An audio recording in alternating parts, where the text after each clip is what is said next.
Here we go.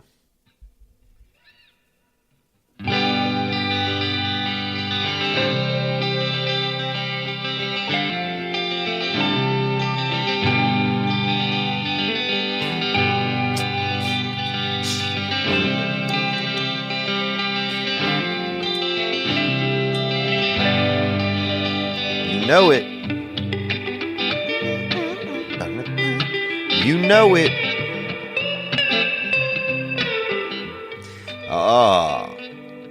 Happy Monday, November 13th.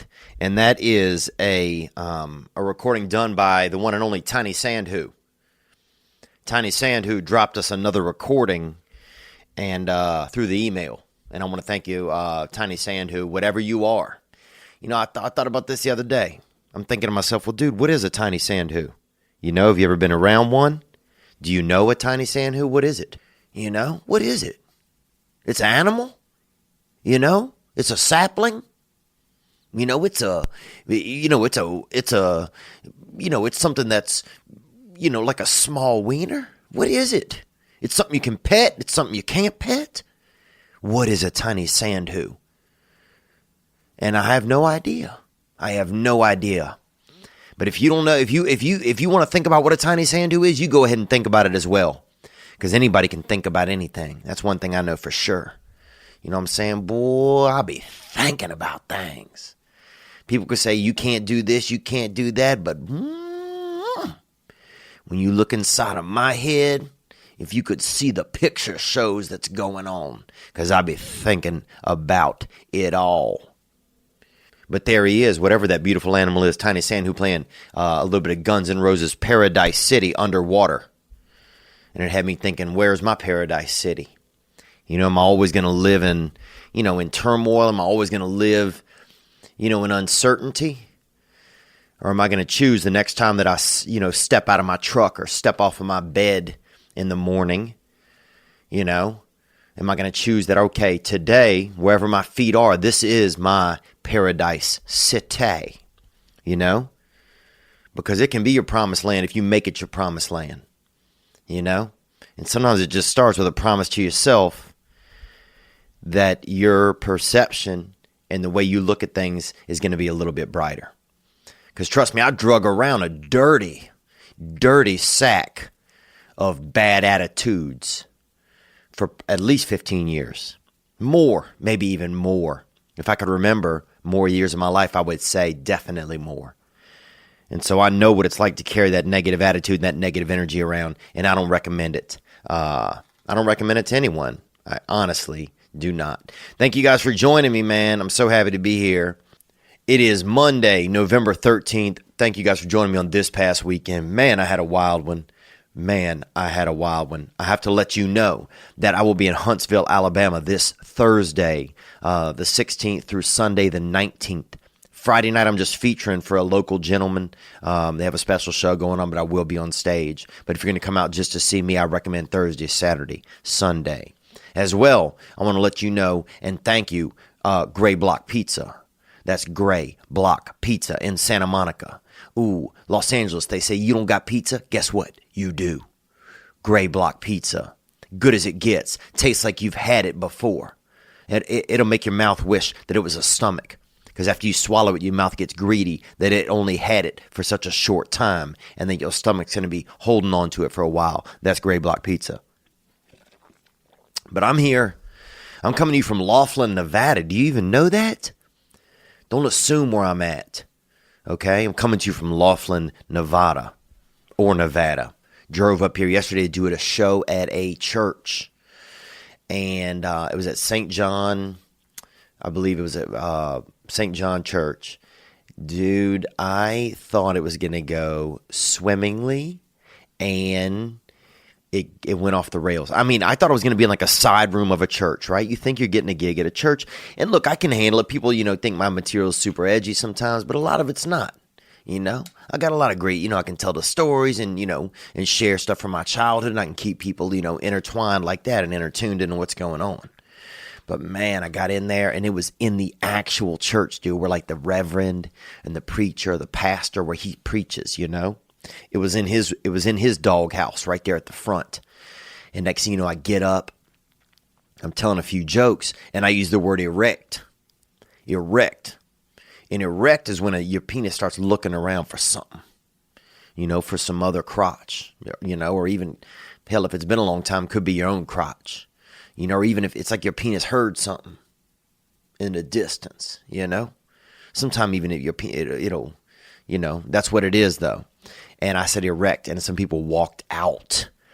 And I mean, look, I don't blame them. I'm saying erect. I'm in a church, but man, it didn't go swimmingly. So then I had to stop telling jokes, right? So suddenly one of the parishioners in the crowd just raises their hand and asks a question. So now we started it into a conversation, right? And then I get people laughing. They're asking questions. I'm sharing things from my life, just experience from my own life.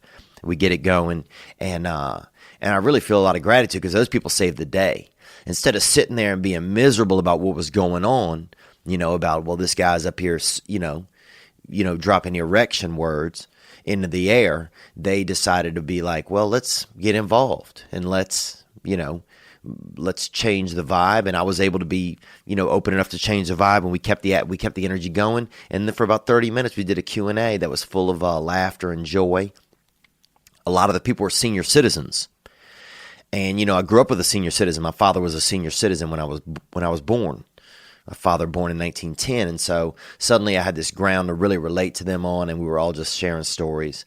And it turned out being a pretty good experience. But at first it was a really bad experience. I mean, I was sweating in front of about 100 people in this small church that asked me to come and perform.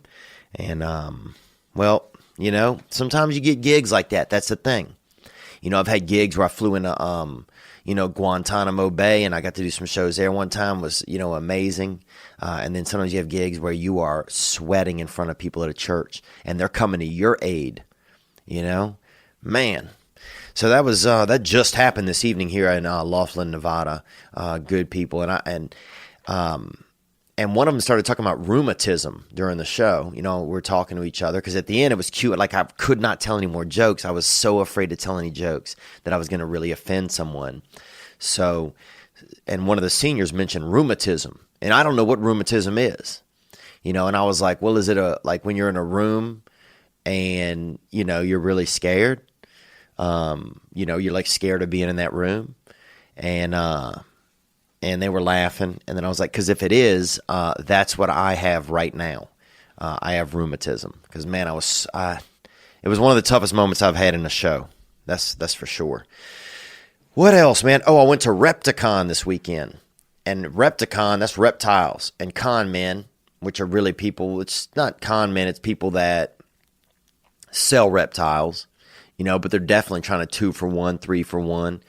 Throwing in a salamander, throw in a swirly frog, throw in one of these little Buster Douglas geckos, I'm like, is that a scientific name? He's like, it's all black, it's a little bit blue around the eyes. It's a Buster Douglas gecko. And I'm like, well, I guess Buster Douglas might have had some different, unique skin tints, but that seemed like a wild name. But I got to watch some tarantulas have sex. And that's alarming, dude. That's alarming. When you see tarantulas, first thing I noticed about a tarantula was if you hold onto a tarantula, you can barely feel it in your hand. You can barely feel a tarantula. And it can be sneaking around on your skin and you don't even know. It can be just kind of bouncing around on your skin and you don't even know. Like it's looking for Easter candy. I mean, and dude, there's something about them where it felt like this motherfucker knew me and knew that I had cheated on some of my taxes before.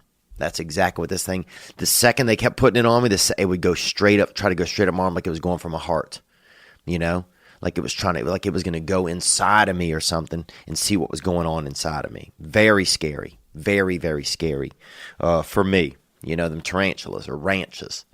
Or chulas. Some people call them chulas, but I think that might even be racially offensive to Latinos. I don't know if it is, but it felt like it was when I was saying it, Let me get them chulas, and look at these chulas fucking. Because we got to watch them have sex. I was down there working for the chive. I was doing stuff for the chive, and the chive is a vegetable. That's ditch onions, but it's also a website where you can look at breasts and pictures of cats and animals and fun stuff like that. And I was down there doing some work for them, and we went to Repticon. And dude, the people that work at these conventions, I don't know if anybody ever been involved in a convention, but the people that work at conventions, dude, it's wild. They're a lot of them they're drinking, they're on uppers, they're in the back hitting, balming up their insides with that dust, getting funny on that puff, they're doing it all. A lot of them are back there just re-spackling their innards with that freaking Kool-Aid powder. You know what I'm saying? And that's that shit that'll make a jug of sugar water, come crashing through your wall, Kool-Aid Man. Remember that commercial? Kool-Aid Man can. Well, a lot of these people that work at these shows and these things are like that. They do, a lot of them are on uppers. So you'd be in the bathroom and these people out there, they're popping little uppers and, Quaaludes and, buzz saws and freaking whisper bears or whatever they need to get it in their system to stay awake. That cocaine, that orange juice powder, whatever they're doing. You know what I'm saying? That freaking, they're back there snorting fucking dried up Starburst crust and all kinds of shit like that, just to make themselves get that high. But then they're out there slanging snakes and reptiles. Dude, one guy had this little Rubbermaid bin, had about 200 baby tarantulas in it. Think about that. Dude, they were so little. Man, I was scared. Like in the beginning, we got there and they had to hold a snake. And look, I've been around snakes, When I was growing up, one of my best friends used to, he's best friend for a little while, and he was also a real angry boy in our town. And he used to always go catch snake because he couldn't say S. So he used to go catch snake. And he'd make you go catch snake with him. And he would get pissed if you didn't go catch snake. So, dude, he'd be like, come on, man, we're going to get some snake. And I did not want to go with this dude, but I did not want to get beaten by him either. So the fear that I felt as a child having to hunt snakes when I didn't want to be hunting snakes because I didn't even like snakes, okay? But also the fear was if I didn't hunt for snakes that I was going to get my ass beat. And that was scary. That was scary for me. So I think some of this brought back feelings of that, of hunting snakes and all of that. And just a lot. It was a lot going on. But it was a wild weekend for me. I went and saw Morrissey. I saw Billy Idol. I haven't been to a concert in Los Angeles in a long time. Like at the Hollywood Bowl. They have a huge place you can see a concert. And I know this show is all over the place right now. Look, it's just sometimes it's going to be like that. That's the week. That's the weekend. It's midnight right now. I'm in Laughlin. And that was the weekend that I had. But it was a lot of joy too, man. And you guys hit me with a lot of calls. I didn't post up the Ari thing this week because there wasn't a lot of interest in it. And so I don't think we're going to have Ari on anymore. And that's not a knock to Ari. I love Ari. There may be a reason in the future. But at the time, I think we're just going to keep things kind of like it is. And I hope to get into some call-ins. We got a new producer that's going to be helping me out on Wednesday. We're going to put out a Thursday episode this week as well. So I'm really excited about that. And that's just some of the new stuff that's going on that I wanted to fill you guys in on. Also, last week we were talking about what's real, right? And I didn't get to, there was a voicemail that I put up on the Patreon because I'll do, after content on the Patreon. And you can be a part of Patreon if you want. Patreon.com/Theo Von, TheoVon. Every little bit helps, man. So grateful to the donors, man. The Gunt Squad, people are contributing $10 a month to help out. It does mean a lot. We're going to be putting a lot of good stuff on there. So thank you. But last week we were talking about what's real, and a caller dropped this call into me, and I just want to play it for you guys so you guys have an idea of it just kind of put me on a good note, and I should have played it at the end last week, but I didn't. Here we go. Hey, what's up, Theo? It's Michael from California.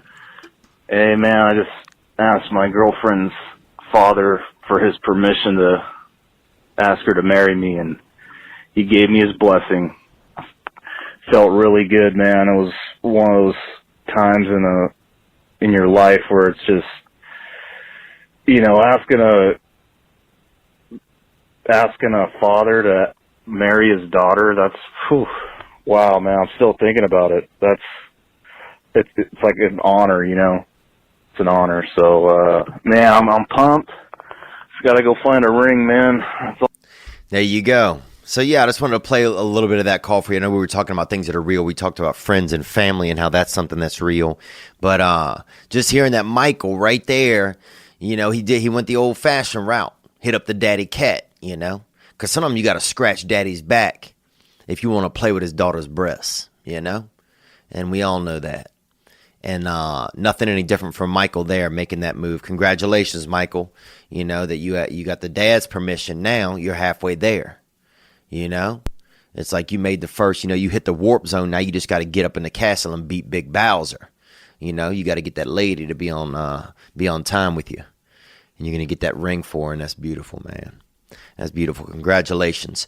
It's been a good week. It's been a good week for me. Everything's still cruising along.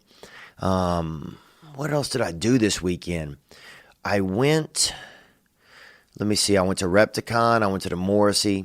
Did some shows. Had a nice conversation with Kevin Nealon at the Comedy Store. You remember him from SNL. Sweetest man. I mean, just a nice guy to be around. A gentle soul. That was good. And what else, man? Been struggling with the masty personally, dude. I thought things was going to be swelling. Usually, my masturbation flares up in the winter. My masturbation flares up in the winter, and I don't know why. I don't know if there's more full moons in the winter, or if there's more, stray animals. A lot of animals that run away from home in the wintertime. And I know that's, everybody pretty much knows that, but I think there's something innate in a man, when these animals are out and about and you're still, that makes us growl. That makes us want to just puff out our chests and just touch ourselves, And I guess that's something that was going on for me, man. I've just been struggling with it. And I know for some people it's not a struggle, but for me it is, man. When I get home and I got zero plans to masturbate, to touch myself or to pleasure myself. And then, 3 minutes and 40 seconds later, I find myself just waddling towards the restroom with my pants at my ankles, And I got the Lord's, cinnamon drippings on the outside of my hands, from doing dirty works to myself. It just makes me, it's just not something that I want to be doing regularly. I mean, to be honest, I'm trying to not do it for a while. That's the thing. I'd be okay with masturbating or doing touchy if I could take a break from doing it. But it's hard to quit, dude. It's hard to quit touching yourself. I don't know. I mean, what are they? Sometimes I feel like my dick has cigarettes in it.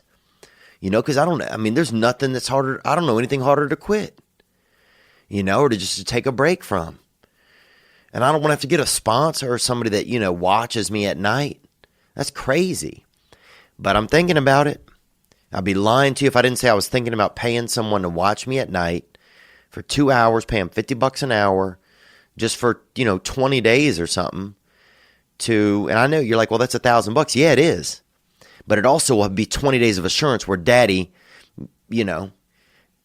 ain't being all naughty with himself, and ain't just, and ain't just making that fire water fly out of himself, for no real reason. I mean, it's just, I don't know. I'm gonna quit talking about it because I don't want to think down about myself and have too much shame. But that's where I'm at, man. That's what's been going on. I got a lot of response from the Fighter and the Kid podcast. I did it. If you didn't get a chance to hear it, go check it out. That's with myself and Brian Callen and Brendan Schaub. I had a good time on there. And then I had a caller that gave a response to that, to my appearance on there, and a discussion that happened on there, and I want to check that in right now. Here we go. See, what's going on, man? It's Pat from Mobile, Alabama. That's my boy Pat from Mobile, and Pat only has one leg, you know? He only has one leg, dude. Think about something that only has one leg, you know? Think about something. That's Pat. Onward. You know, still fucking hating the hair, bro. But you know, you just gotta be better, man. Look in the mirror and say, I'm gonna be better. But I wanted to say though, Pat, okay? People with one leg shouldn't throw stones, dude. You ever heard that? You know? Yeah, I got bad hair, dude. You know? I know it. It's humbling. You know, and if anybody should know about humbling, it's you, my brother. And I respect what you do. You know, I know you got, you ain't all limbed up like a lot of people. And a lot of people are taking the easy way out. I know it. I know sometimes when I'm standing up on both of my fucking legs that I'm kind of a pussy. You know, I think about that sometimes. Sometimes when I'm standing on my legs, I'm thinking, well, damn, Pat's out there on one leg doing the same thing I'm doing.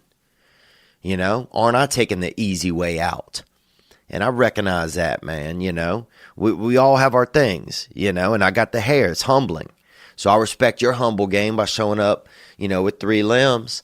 So just respect mine, man. I know it's nasty. Dude, I know I look like somebody that sells fucking indoor waterfalls in Tennessee, you know. I know I look like somebody that models land. You know, I look like a supermodel at a fucking swap meet. I know I look bad, dude. You know? I know I look like the dude that always farted. You know? That's what this haircut does, brother. When you show up with this haircut, you are the dude that farted. Doesn't matter.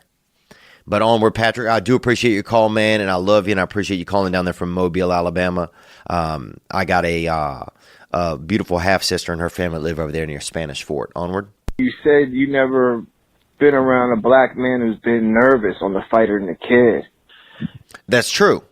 Well, we had a discussion on The Fighter and the Kid the other day, and I actually had the same discussion with my buddy James the other day, where do black people get nervous? You know? And I know we all have nerves in our body, but when I think back in my life, I can't ever think of a black friend of mine telling me he's nervous. You know? I'm like, Jesus Christmas. Like, that must be awesome. Imagine not getting nervous. Like, it makes me think maybe that could be one of the reasons why a lot of black guys are better at basketball. Because every time I got the ball, I'm nervous as fuck. Imagine having no nerves and just being able to rely on your abilities. You know, in any case, approaching women. My black buddy's always better at approaching women. Or I would say 90% of the time better at approaching women. And I can't think of do black guys get nervous? You know, and that's a call-in. We can put that at a call-in for this coming week. And this isn't I'm not thinking, if you're taking this as a race, I'm not making fun. This isn't, it'd be just like asking, you know, trying to think up an idea or about any ethnicity or any type of gender, you know, whatever. You know, do black people get nervous? And I'm going to talk to some black friends of mine as well and have them comment on this because I want to know. I want to get to the bottom of this. But that's what the conversation was on The Fighter and the Kid, and that's what Pat is calling about here. Pat, let's hear a little bit more. And I got to tell you, man, there's 2 things that black gentlemen get nervous about, man. One are court sentences. You look at a black man's face during a court sentence, motherfucker, they're sweating goddamn bullets. That's a good point, dude. That might be true. Wow, that's true, huh? That's pretty true, dude. Unless it's like, you know, somebody who's like thugging or fronting, which no matter what color or ethnicity you are, then those dudes are always kind of like just being hard. But otherwise, I guess maybe that's an example of when black guys get nervous. Okay, onward. Okay, I'm telling you, man. Don't go to Judge Judy. Go to the fucking C-SPAN type television, like, you know what I mean, like the real boring shit where you got an old ass judge. So that's one thing they get fucking nervous about. Court sentences. Number 2, fucking paternity test. Man, I had so many people I know sweating, fucking over, hoping that DNA. Man, I know dudes who tried to fucking put bleach in like the little swab joint. You know, you got a swab for the DNA and shit. Man, they try to put bleach on that bitch just so that DNA test comes out all types of fucked up. Wow. So Pat knows some guys down there in South Alabama who were trying to bleach their way out of off of children's birth certificates, you know, by disenfranchising the test that women take, that vaginal, you know, swab factor that lets us know, you know, if there's even a baby, I guess, you know. Damn, that's gangsta. But that's two good examples. That's two good examples, Pat. I appreciate that. And if you guys have an example out there, if you think that's a good question, you know, there's some innate differences between people, you know, in ethnicities and in genders, of course. But I remember the first time I noticed a real, like, intrinsic, or I don't know if intrinsic's the word, but you know, a difference one time between me and a black gentleman. They had this boy in our town named Boo Boo Tyson, and his brother had set his leg on fire, and they used to call him Ashy, because his leg was ashed up.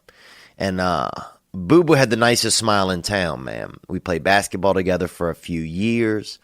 We went to school together for a few years. Kind of like the town mascot. I don't think there was a person in town that didn't love Boo Boo Tyson. And Boo Boo Tyson, you know, he had that leg was a little bit crisped up. So one of his legs was a little bit leaner than his other leg because it had been crisped. It had been crisped in a fire. And so Boo Boo was constantly carrying, you know, different type of lotion, you know, or things you would put on horses, stuff like that. Heavy lotion, intense lotion, you know, stuff you would pack that they packed ball bearings in on a car tire, like really real ass lubricants, you know. I mean, this dude would crack open a Ziploc bag full of, you know, shit that they used on the damn NASA space jet, you know, things that could really, I mean, you could slick your hair back for, you know, for probably about half a decade with some of this pomade, some of this heavy grip and heavy softener this boy carried. And he would polish that up into his leg, you know. And this reminds me actually of, you know, my step-grandfather D'Artagnan. And I talked about it last week when he would let us, you know, put lotion into his legs. But anyhow, Boo Boo Tyson had that magic leg by us, and he used to ash that thing up, and he used to put special salves and softeners on his leg to, you know, keep the fire, you know, the afflictions of that fire out of his leg and away from everybody. I can't even remember what I was talking about there. What were we talking about? Well, I know Patty called in and said that he had, you know, that people had different issues. What else happened? Man, my brain's a little slow tonight, guys. It's midnight. Usually I try to get in recorded a little earlier, but I had to drive here to Laughlin today. What were we talking about? Boo Boo Tyson. Oh, well, here's the time that I noticed when Boo Boo Tyson, Boo Boo Tyson introduced me to one of the most unique moments that I ever had with a young black man. One of the first most unique moments I ever had with a young black man was we were riding in the back of the truck. You know, our basketball coach, Coach Steve, who, you know, he was a unique man. And he was driving us out somewhere to do some work down, you know, we're both in the back of the truck, and he drove us about 60 miles an hour, probably about 15 minutes, and he comes to a stop sign out in the country. And we stop, and Boo Boo and I just couldn't even been able to talk because the wind had been going by so fast. We're just sitting in the back of an open truck. And Boo Boo looks over at me, and he said, "Man, what's it like to have your hair blow in the wind?" And that, for me, was one of the first times that I was ever like, wow, you know, Boo Boo, he's never going to probably know what that's like, you know, like not the same way I will. And so I just said, well, what's it like to not have your hair blow in the wind? That was my answer, really. And also just a question to kind of, to keep the conversation, or just to make it, I don't know, just a retort that I had. That was my retort. But it was interesting because I'd never thought about that before. And that was one of the first times that I was like, oh, wow, there's just some people have different experiences. As simple as something to have your hair blow in the wind that Boo Boo Tyson would never know about it. And at the time, I couldn't think of any of my black friends that would, or any black kids even in my town that had long hair. Because at this time, the only person that I knew that had a Jerry Curl type haircut was Raleigh Coleman, who was the vice principal at my school, at my junior high school, and who also used to sleep in the trunk of his car around lunchtime. And that was wild why he did that. And that could have been issues from birth, or maybe he got, he didn't want to be, he missed the womb or something. I don't know. But anyhow, so that was an interesting experience I had early on. But do black guys get nervous? Do black guys get nervous? If they don't, teach me how. Because most of my life is anxiety. But when I really think about it, I personally cannot think of a time that a black friend of mine ever said to me, man, I'm nervous. Can you? If you can, tell me, man. Hit the hotline, 985-664-9503. And we don't need anything, nothing racial or jarring like that. I'm not looking for anything like that, but I am looking for just some unique experiences. Or if you had a unique experience that showed you a difference between you and another ethnicity, something that was like unique, that really gave you a perspective, that adjusted your perspective or gave you a perspective a little bit. I'd love to know more. All right, let's move into another call that came in. Here we go. Hey, Theo, this is Fausto speaking from Brazil. Fausta from Brazil, man. And, it's amazing, man. I've had a young lady call from Saudi Arabia. I've had people from Ireland call from Britain. And the British, who we beat the British. And here we are, Fausta from Brazil. Onward. Just want to say that I'm a big fan. I first saw you on Joe Rogan podcast, and ever since I watch this past weekend show. Thanks, Fausta. I appreciate that, man. Dude, I saw Joe the other night in the hallway at the Comedy Store, and I got a little bit nervous around him. Sometimes I just get nervous around people, whether even, if I know them or not. And like he had so many, like a lot of fans were going up to him, and people love him. It's like, it's almost like for some people getting to meet, it's almost for some people it seems like they're getting to see I don't know, it's obviously like a celebrity to some people, but there's something else more than that. It's like they get to see a little bit of a guru or a family member that they haven't met or something. I don't know. There's something unique about it. The way that his fans like him. And I got kind of touched by it just watching that. It's nice to see people not enamored. I mean, there's that aspect, but there was something else. It's like they get to meet a little bit of a teacher that they, it's like as if somebody dug up Aristotle and was bringing his, and they, attached some muscles and tendons and blood and everything to his bones and got him clicking again. And then people showed up and like, we're meeting him. There was some excitement in the air. So, but yeah, sometimes anyway, I don't know what I'm talking about. Let's hear a little bit more. Fausta from Brazil. And I think it's awesome. You seem to be a pretty cool guy. And I'm just calling to say that it's a beautiful day here in Brazil today. It's Sunday, noon, and I'm watching your podcast. And I just thought about calling. I'm 38 years old, single, photographer here in São Paulo, big city. And I'm just about to do some mushrooms today because it's a beautiful day. I do that every once in a while. Cool, Fausta. Well, look, man, I appreciate it. I knew I just want to play that call because it was from abroad, just to let you guys know that we got other people who are tuning into all of us, and that's pretty cool. Thank you, Fausta. Get them shrooms in you, bruh. Get your vision cracked out. Oh man, I missed that. That's one thing I miss, bruh. Is sprinkling those indecencies, bruh. Just, man, when you took on shrooms, life was like an 8-box of crayons, but when you had them shrooms in your dome, suddenly, boy, you was running on that big kit, that big 64. And that's one thing I miss and love about them mushrooms, bro. Just treating yourself with that fungus, getting that fungi-ungy up in your jungy, bro, up in your brain jungle, up in your thought penitentiary.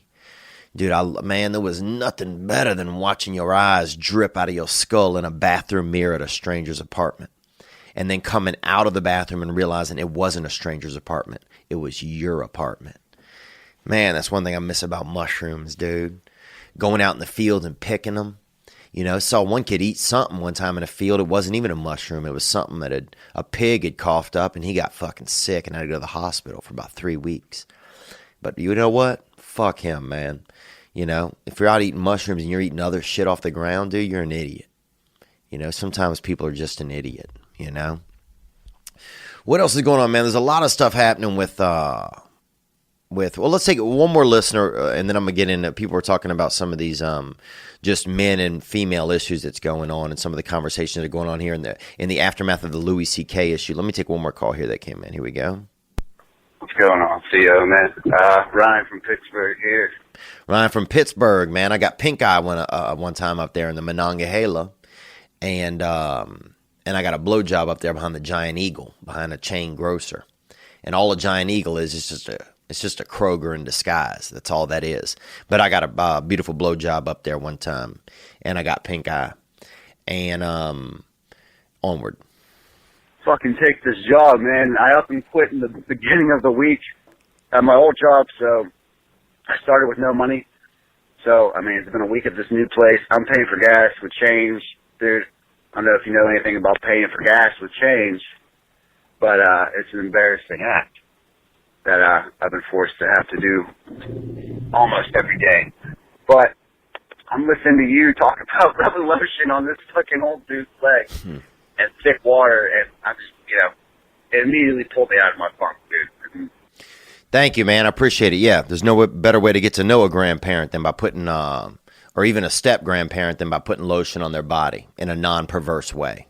And if you think I'm crazy, go do that.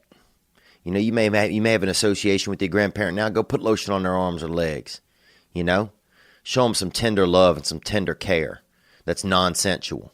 And let's see how much better you know them. But I appreciate it, man. I appreciate it. I'm glad that we can make you laugh by and not be thinking about paying for gas with change. You know, I've been there. I'm not there today. Thank God. I might be there again, but I'm not there today. But I have been there, and I commend you for, getting up, getting your gas, and getting where you need to go, getting to work. It sounds like that's what you're doing. So I appreciate that call. Let's hear another call here. Here we go, and then we're going to get into some of this other conversation. The Louis C.K. issue is hot right now in Los Angeles. You know, it's hot. And, Louis been stripped apparently of a lot of his opportunity. He came out with a statement. Louis C.K., a famous comedian, was accused of, I think there's 5 instances in the article that I've read so far. There may be new stuff. I don't know. There are 5 instances of sexual indecency. And that's just I don't know the exact term. That's the term I'm using. But, there's 5 instances where he asked people if he could jerk off in front of them. One of them said no, and he didn't. And then other people were like, yeah, or didn't say anything or laughed, and he kept going. And that's a wild thing, man. To be jerking off in front of somebody is brave. It's brave. But also, to be sitting watching somebody jerk off is, to jerk off somebody in front of, to jerk off in front of somebody it's messed up. It's ballsy. It's fucked up. If they don't want it, if you're looking at them and you can tell they do not want that and you're continuing to do that, that's messed up. That's messed up. Also, to sit there and watch somebody jerk off when you don't want to be is kind of messed up. Like, leave the fucking room. Like, leave the room. Somebody's jerking off, dude, I'm out. You know what I'm saying? Like, knock, knock, who's there? Not me. I'm leaving. And I know there's some traumatizing instances and stuff, but if somebody's not blocking the door, adios, bro. And that's Spanish for I'm not watching you jerk off. I'm out of here. But that's big out here in Los Angeles right now. And a lot of men are afraid to, to speak anything right now. A lot of men are, just scared. It definitely feels like a witch hunt in Los Angeles. It feels, any instances there's instances of like, of just a man looked at me this way, or a man, a few years ago, a man said something kind of, rude, or, it's baffling. It's baffling. And it's scary. And I think a lot of the country probably is like, this is fucked up, whatever. A lot of people probably read the Louis story in the Louis article and were like, yeah, it's fucked up, but it just seems like a, kind of a fucked up dude, kind of a pervy dude. I'm not surprised. Dudes can be pervy, and I'm not making excuses. I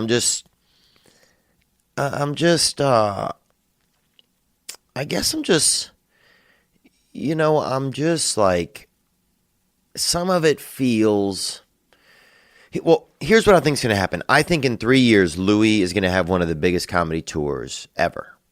I was at the Comedy Store last night, and Neil Brennan is on stage, and he asked the crowd, if Louis was performing in the next room right now, would you guys pay to go see him? And 95% of the crowd clapped, like cheered. I think one unique thing about Louis being involved in this scenario is that he's so good at figuring out his own thoughts and making them into relatable conversation, or even conversation. Maybe the conversation isn't always relatable, but the humor and the conversation that he uses is revealing. And I think that it's going to be, I think that at least by him being involved in this, you'll be able to get, he's going to come back with one of the best hours of comedy ever. And of course, the industry has to distance themselves from him, the, Hollywood industry and stuff like that, because, they're all tied to advertisers and that sort of deal.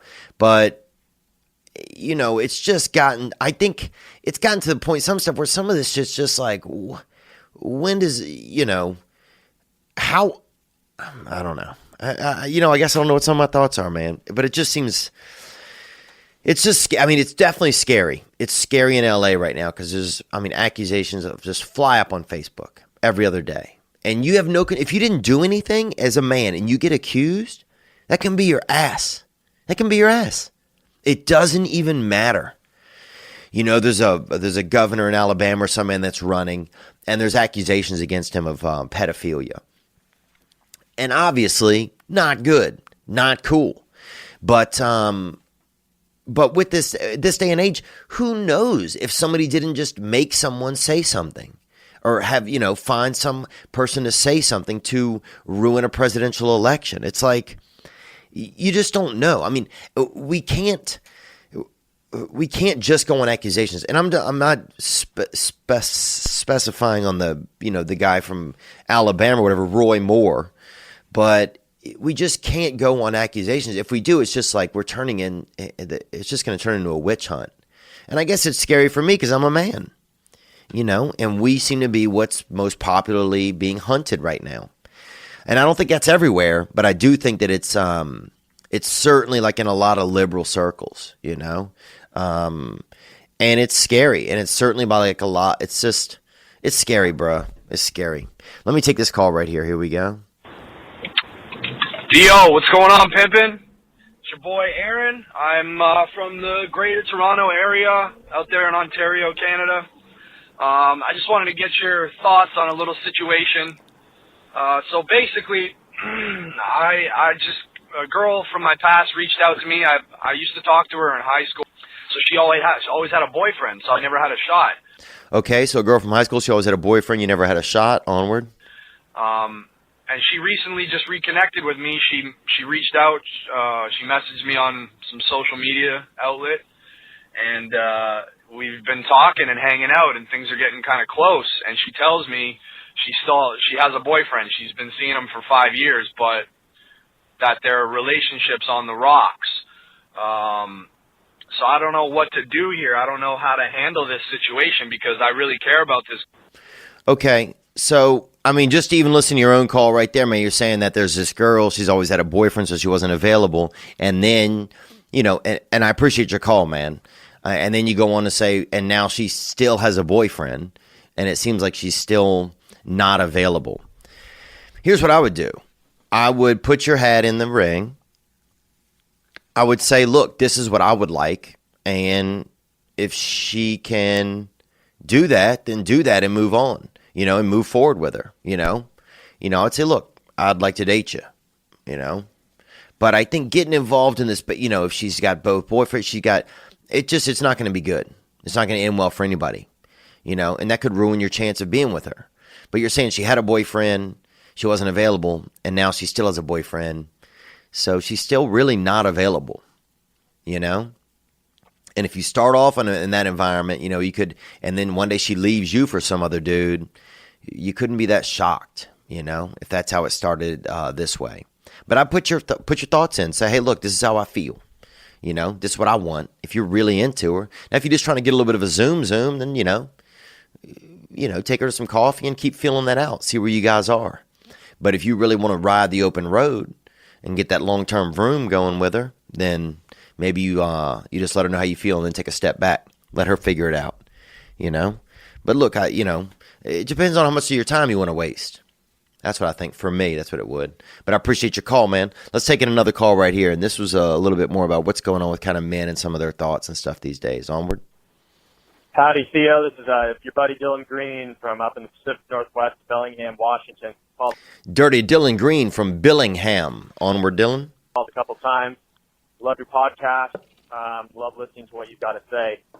You've been promoting this thing that you're doing that has to do with things concerning men and masculinity and how your listeners may feel as men and how we're treated and communicated with in America. And, Well, yeah, I mean, we're in a tough time. I mean, we're certainly in a tough time, dude. Especially, I mean, like in Los Angeles, it is hell. It's hell, man. I mean, I'm afraid to even jerk off with my cat in the room, and I don't even have a cat. I do not even have a cat. But if I did, I'd be afraid. It's just a scary time out here. Now, I think in a lot of America, it's not like that. A lot of America, people are still like actually living and things are making sense. People are hunting Louis C.K. from 2005. He wasn't even a celebrity then. I mean, he was a good comedian, but he wasn't the Louis C.K. that we have today. So, I mean, people are witch hunting for sure. Some busted comedians, but I'm not saying what made him right, but it's like people are looking through things to witch hunt, and maybe the guy's a twisted dude. Maybe he's sick. I think if you were asking people to jerk off and you're, that's fucking just bizarre. I don't know, man. I mean, when I was young, my uncle would show everybody his dick sometimes, dude. We thought he was our uncle. We didn't think he was we thought he was a little bit pervy. But we didn't think he was a sick human. We thought he was our uncle. But these people act like they never seen a fucking dick in the universe. Like Louis broke out of a sack of kryptonite. I mean, leave the fucking room as well. I mean, I just don't like to the point where sometimes people are, it just like you're so affected because of what? Like you have you ever been around in the world where there's dicks around? Leave. It just some of it's just bizarre to me. But let's hear more what you have to say, man. And I'm in a little bit of a rough mood. It's midnight tonight, guys, and I know I should have gotten this done earlier, but I had to be on the road. But I am happy to be here with you guys. I'm just a little bit tired. Let's hear more. So up here in the Pacific Northwest, man, we've got a lot of pretty heavy liberal politics, which a lot of that I can get down with. But man, I've been around a lot of these women, and I used to work in an office of 9 women. And I was the only male. And just hearing these things from them of saying that the world just hates women and the world is always out to get down women, and when they say the world, it's kind of like their way of saying, well, like men are just out to get us, and the world is setting these precedents for beauty and how we're supposed to look. And meanwhile, I'm sitting back and thinking to myself, me and my buddies, we love women. Yeah, look, I appreciate it. And the world is set, yeah, and they're like, the world is setting this precedent for how women are supposed to look. Men aren't setting that precedent. Whoever owns the media is who's setting the precedent. These magazines, you know, they're not hiring. Look, I'll tell you this, dude. Attractive people are still getting most of the work in Los Angeles, you know? Like, you know, they'll be like, oh, well, you know, Hollywood and the, you know, magazine industry, stuff like that, you know, like media, they can be like, well, you know, everybody should look however they want and everyone's beautiful and this and that. But then they're only taking mostly the prettiest, you know. They ain't picking up the ugliest people and giving them work. 98% of the time, that's not what they're doing. You know, so, I mean, I agree. It's bizarre. It's like, you know, the people that are making that message are the same people that are then coming back and saying, who's making this message? You know, it's the same people. Most normal people who aren't involved in that bullshit circle don't give a fuck. You know, if you have a wife or a sister, you want them to feel good about the way that they look, no matter how they look. You know, most of us in the world are 8s or 7s. You know, that's how we look. You know, and we're okay and we fucking deal with it. You know, it's easy for some beautiful person to be like, everyone's beautiful. No, everyone's not. Most of us are 8s and 7s. You're fucking beautiful. You know, won't you come down here to 8 or 7ville? You know, and then see what's crack-a-jacking. Onward. Each and every one of us, we respect them. We enjoy their company. We're all seeking, for myself and my buddies who are single guys, we're seeking quality, authentic relationships with women. And none of us are telling these chicks what to wear or what to dress or how to dress. You know, it's an interesting concept. And I sometimes wonder if some of these standards are really actually not created by men at all, but created by the expectations that women put on themselves and the way that they communicate with each other. You know, it's interesting, man. It's a really good point, and it's really well said, too. I mean, I wish sometimes that I was able to as clearly articulate some of my thoughts and feelings as you just did there. Yeah, a lot of times it's, you know, it's not men that are making these demands or demanding anything. I mean, if anything, we just want to be able to fucking be alive these days. You know, there's certainly this witch hunt, you know, in the mainstream media where men are bad. You know, and especially white men, you know, even though most of us didn't do shit. You know, it's a tough time, man. It's a tough time to be a man. And it's a tough time to speak up about being a man. You know? In a world where you're supposed to be able to say, oh, you know, be free, speak your mind, say your truth. Bullshit. You know, bullshit. Some dude tweeted earlier today, I cannot even believe this, right? My buddy sent me this on a text chain, right? This was a tweet by a guy, okay? I'm not even sure who tweeted it, but this was the tweet. Things I love to do to women. Listen to them. Believe them. Support them. Hire them. Be their friend if they want. Share their perspective. Tweet nice things about them. Amplify their voices. Thank them. Love them. In parentheses, how they want to be loved. Yeah, bro. You know? Yeah, that's true. Those are all things that we want to do for women. But that just sounds like such fucking pandering. Like, that's what you're doing every day? Well, you know, what the fuck, dude? You know, are you doing anything for yourself? You sound like a butler. You know? That's the thing these days. It's tough. It's weird. It's interesting, though. But it's also interesting.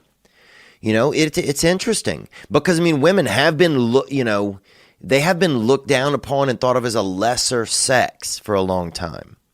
And I think that there needs to be some adjustment there. And I think this could be that correction period. You know, and I hope that it is.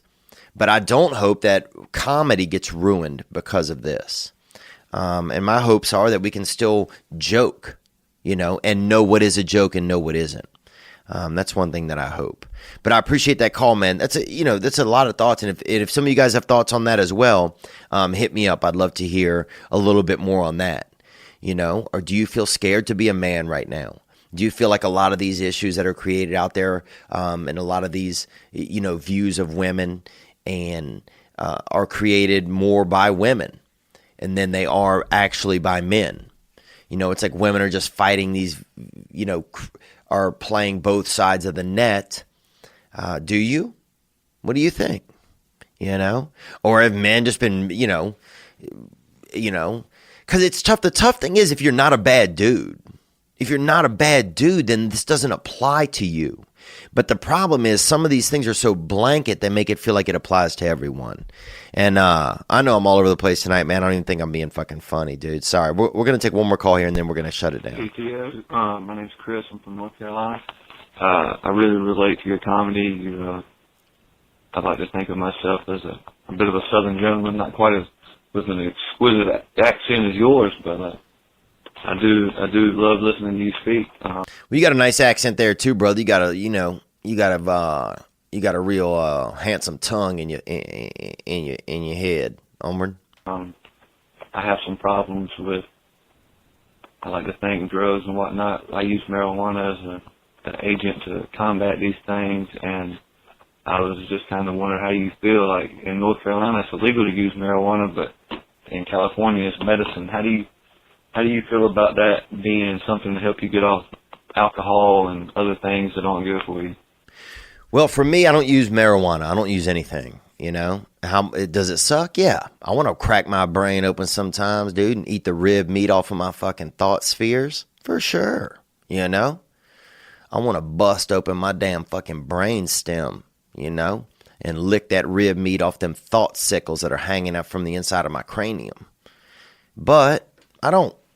When I have so when I'm stressed or whatever, I just have to deal with it. I got to deal with my own thoughts. I have to deal with my own feelings, and for me, that's what I need, because if the easiest thing for me to do is to hide from my issues, man, my brain, whatever's inside of me, the problem that is inside of me, whatever it is lazy and it is manipulative. It will manipulate me. And if I have a problem, instead of dealing with it or thinking through it or feeling through it, my brain will be like, oh, yeah, whatever, have a beer, go do this, go do that, go to bed, take a nap, jerk off, look at porn, watch sport, do something, Don't solve whatever this little thing is. Don't try and figure it out. Don't try to get help for yourself. So for me, I don't use marijuana, I'm not saying I never will. I'm not saying I'll always be this way, but for now, I'm trying to live life on life's terms, man. I'm trying to look life straight in the eye when I have an issue. Now, you can't use it in North Carolina legally. People can in California legally. And I think it'll be legal everywhere in a couple of years. So if you want it, you're going to have it. But I think that this is a time when a lot of men, this is a critical time, I believe, that when it comes to, instead of grabbing a beer or grabbing a joint or a whip of coke, hitting one of them sheep tails, putting that fluffer nutter up your fucking face hole, I think it's time to sit and think, sit and feel, sit there. Why am I pissed? What's going on? What's got me? And figure it out. Get to the other side of it. So that way, if you are having a drink, having a joint, it's not reactionary. And it's something you just want to do because you want to do it. Because that was my problem. I get reactionary. So I'm not a big proponent of that. I don't think there's anything wrong with it. If you're high as fuck right now, I don't give a fuck.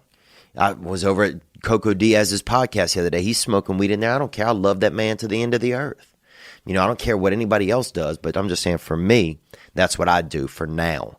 But it's up to you, man. It's up to you.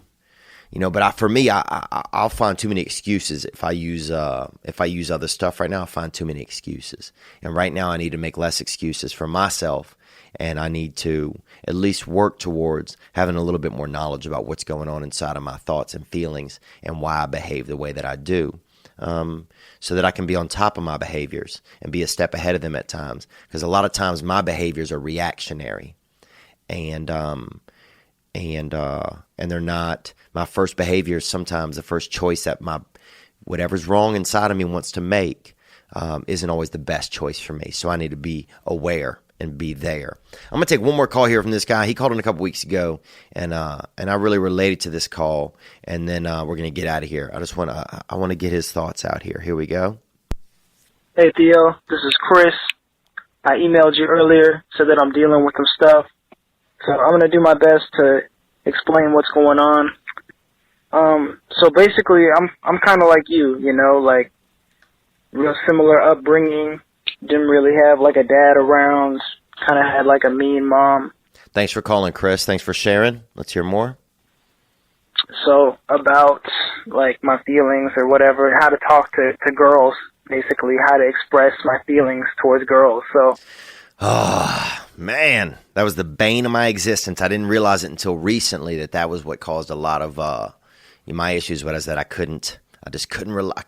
was afraid to talk to women, and that fear just resonated inside of me. Let's hear more. I always kind of had like a that I was too nice. She was running around with my friends after that. Okay, so you had a girlfriend. She was too nice, but then you were too nice, and she started running around with your friends. Let's hear more. And that kind of like made me want to change myself, so I started to try to be a little bit more edgy, started drinking, started smoking, started partying, and that worked. You know, I got a little bit more popular, but it didn't really help, like, with girls. I mean, you know, most of the time I would end up like sleeping in the bushes or something like that instead of, you know, getting a girl. Yeah, so you weren't getting the girls, so you started being a certain way. Oh, I need to drink more. I need to, you know, use drugs or do something, but to get the girls. Yep, that's most dudes, so that's okay. But yeah, I was exactly that way, man.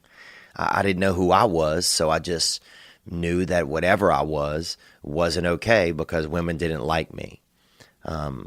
And the main reason that I felt that way was because probably in hindsight, I felt like somewhere inside of me, I felt like my mother didn't really like me probably. And I know that's a big jump for some people listening to this, but that's, you know, as I learn more about myself, I realized that I never, you know, that if I thought my mother didn't like me, you know, and I didn't feel that relationship with her, then I didn't really know how to relate to women because that's your first relationship for a young man. And if my relationship with her was kind of damaged, then, you know, my relationship with all women was probably going to be at least, you know, off to a rocky start because I didn't know even how to begin one. So once women weren't recognizing me well or it wasn't working, then yeah, of course you adjusted yourself. You party, now you smoking, you laying in the bushes, you living life. Let's hear more. To come home with me. And that just kept escalating, and my mother wasn't having it. You know, she ended up kicking me out the house. After that, I ended up living in a shed for about 6 months. And that's when things really got dark. And this is kind of a tough call to hear, I'm sure, on a Monday or whatever. Some of you guys are still, if you guys are listening to the episode. But, this is life, man, and this is what's going on. And Chris called about 10 days ago, and this call really meant a lot to me because it, I could relate to this a lot, Chris. I could relate to a lot of the things you're sharing because I felt a lot of these same ways. You know, all I wanted to do was feel the affections of a woman somehow. And not even sexual. I just wanted a woman to think that I was okay. Because for some reason when I was a kid, I don't know what happened. I don't know. It was before I was even able to know what was going on. I felt like my mother, our connection was not good. And I felt somewhere like I was not okay with. She didn't think I was okay. Something was not okay. She did not accept me. Or I felt unaccepted by her. So immediately then, every other woman I immediately meet, I already feel unaccepted by them.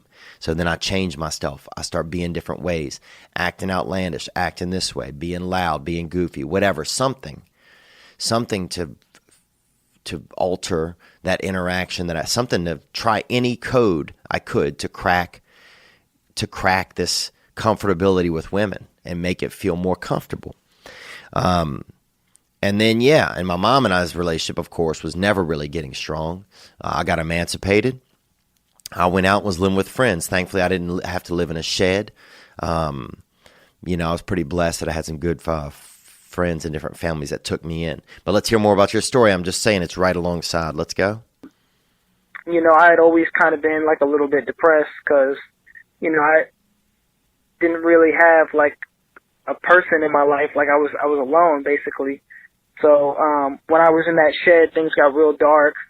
You know, I would just stay up all night doing drugs and porn probably 4 times a day, maybe more than that.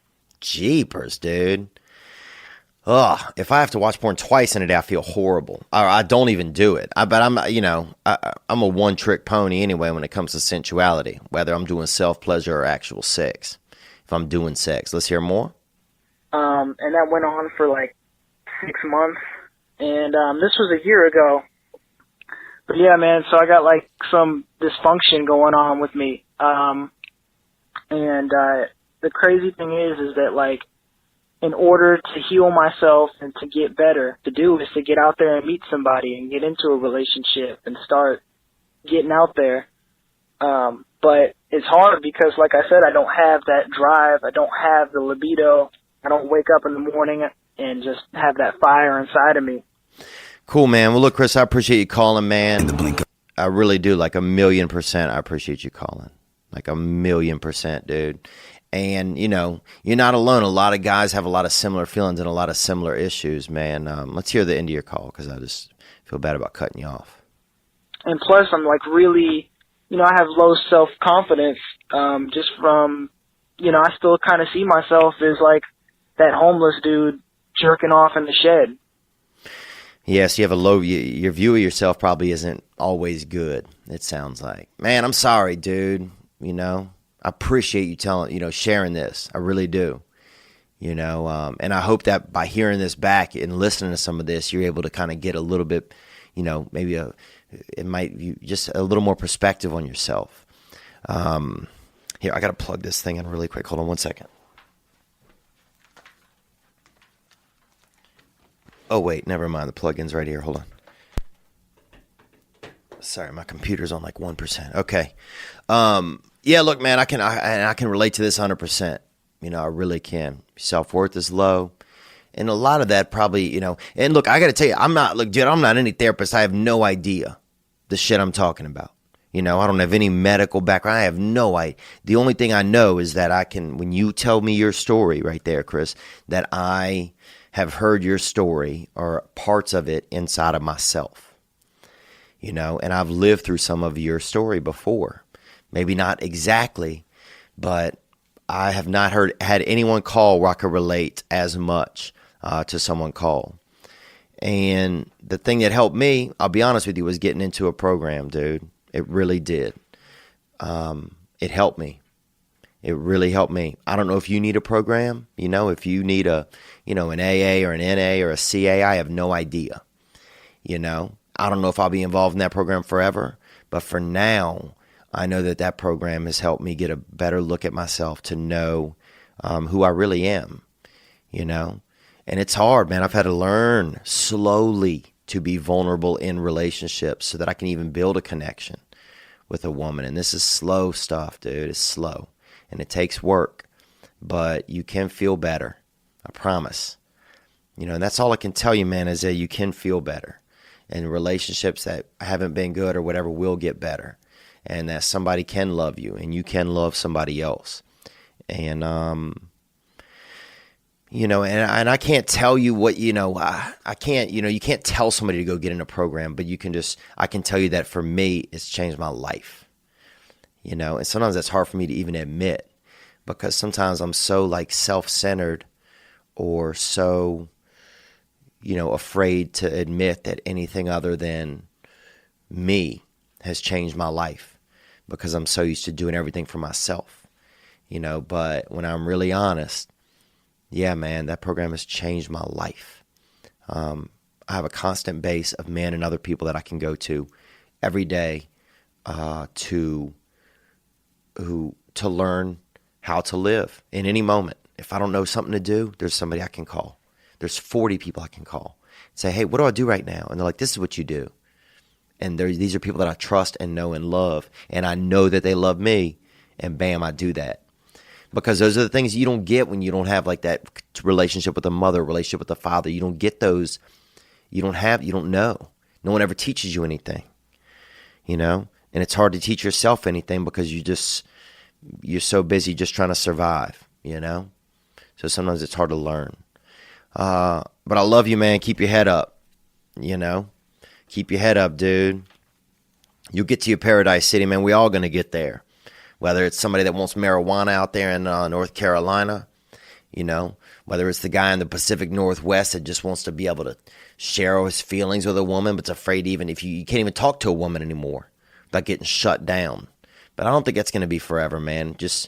We just got to just hold the line. Hold the line. It's okay. We're going to be okay. The man that's out there paying for gas with change, dude, you're going to be paying for gas with dollars soon, brother. But hey, dude, it's funny. You called in, man, and you made me reminded me of when I used to pay for gas, man, roll in there with a hot sock full of nickels, fucking drop them on the counter, walk out. That's their issue then. You brought the change, but they going to have to count that shit, you know? But yeah, it can be funny, man. Laugh at that shit next time you're paying. Your paradise city can be wherever. They got a fella, just think about it, dude. They got a fella out in Brazil, one of us, eating shrooms, dude. A 38-year-old single man dropping a voicemail like this is a dating website, but at the same time letting us know that he's about to blast off. He's about to let his inner Buzz Aldrin hit the stratosphere. And that's beautiful. Tiny Sandhu is still hitting the email box. I don't even know the motherfucker. If you have any idea what Tiny Sandhu may look like, or not, or just guessing, what is a Tiny Sandhu? Drop me an email. TheoVon@mac.com. Hit me with that sketch, that artist rendition of some Tiny Sandhu. And I'll see if I can incorporate some of them into the episode on Thursday. Maybe I'll put the pictures in at the end of the video or something on the YouTube. You can find us here. Subscribe, please. Tell your friends. This episode, honestly, wasn't one of my favorites in a lot of ways because my energy is a little bit low. But it meant a lot to me that you guys called in and hit the hotline this week, 985-664-9503. And I'm going to keep coming back, you know. I'm going to keep coming back and doing this because you guys keep showing up for me. And I promise you it means a lot. We stick together in this shit, you know. We stick together. You know, fuck it. The world's going to do what it's going to do. This shit's all, you know, if you stay off the news, a lot of the shit's more chill, dude. I laugh. Trump does crazy stuff. I think Trump's fucking hilarious. Trump is hilarious, dude. You know? Politicians never did anything for me anyway growing up. I think all these politicians are shit. They buying out Bernie. They fucked Bernie over. All of these politicians. They just rich, man. They rich. They doing rich shit. Ain't thinking about us. They doing rich shit, dude. So we take care of ourselves. We take care of our kind. We take care of each other. And I appreciate you being here for me, man, on this past weekend. I'll see you guys. We got a Thursday edition coming out this week. We got a producer coming in, a new producer Wednesday night, this boy. So we're going to see how that works. And thank you to everybody that called in and offered producership. I'm still emailing some people out. Going to do some trial runs here and there. See if, you know, maybe we need somebody on a Sunday. Maybe we need somebody on a Wednesday. I still have to get back to a few emails. It's just been kind of a crazy week. You know? I saw some tarantulas fucking though, bruh. And that's something I always wanted to see. Hit the hotline with some of the thoughts. If you ever had a black friend get nervous. Hit the hotline if you're a scared man out there. You know? Fuck, I'm a white man. I feel like they're trying to kill me right now. It's tough, man. But hold on to yourselves. Hold on to your loved ones. Keep them close. I'll talk to you guys soon. Thank you.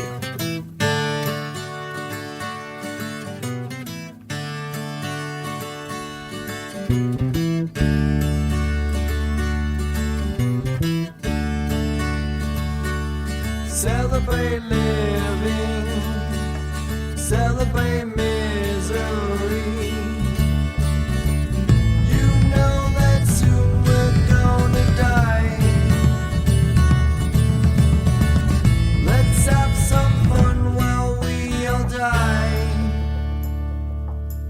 Ladies and gentlemen, I'm Jonathan Kite, and welcome to Kite Club, a podcast where I'll be sharing thoughts on things like current events, stand-up stories, and 7 ways to pleasure your partner. The answer may shock you. Sometimes I'll interview my friends. Sometimes I won't. And as always, I'll be joined by the voices in my head. You have 3 new voice messages. A lot of people are talking about Kite Club. I've been talking about Kite Club for so long, longer than anybody else. So great. Hey, sweetheart, here's the deal. Anyone who doesn't listen to Kite Club is a dodgy bloody wanker. Do you know what I mean? Hi, I'll take a quarter pounder with cheese and a McFlurry. Sorry, sir, but our ice cream machine is broken. No! I think Tom Hanks just butt dialed me. Anyway, first rule of Kite Club is tell everyone about Kite Club. Second rule of Kite Club is tell everyone about Kite Club. Third rule, like and subscribe wherever you listen to podcasts or watch us on YouTube, yeah? And yes, don't worry, my Brad Pitt impression will get better. This shirt makes it look like I don't even have a neck. Okay, let's get that. And what do you think about this?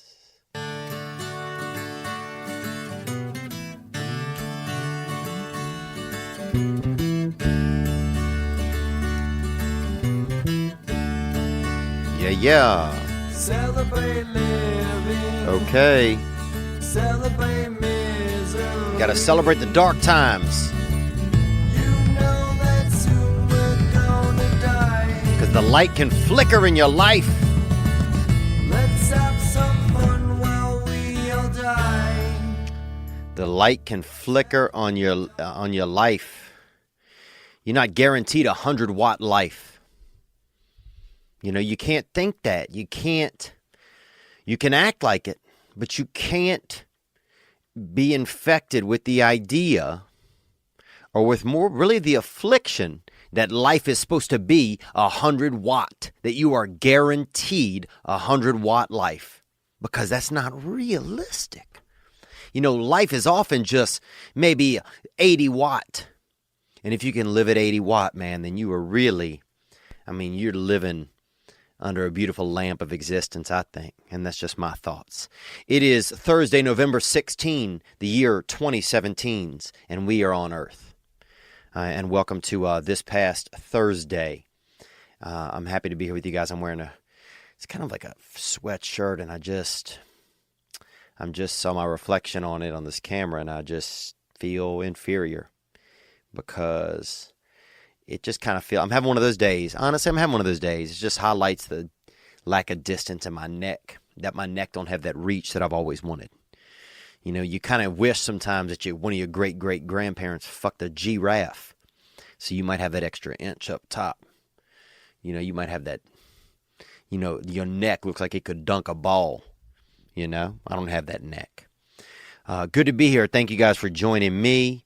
Brief announcements. Huntsville, Alabama. I'll be seeing you tonight through Sunday night. So Friday night I'm just featuring for another man that's local there. But come on out. If you have a friend in Huntsville, tell them to come on out. As well, thank you to Gray Block Pizza.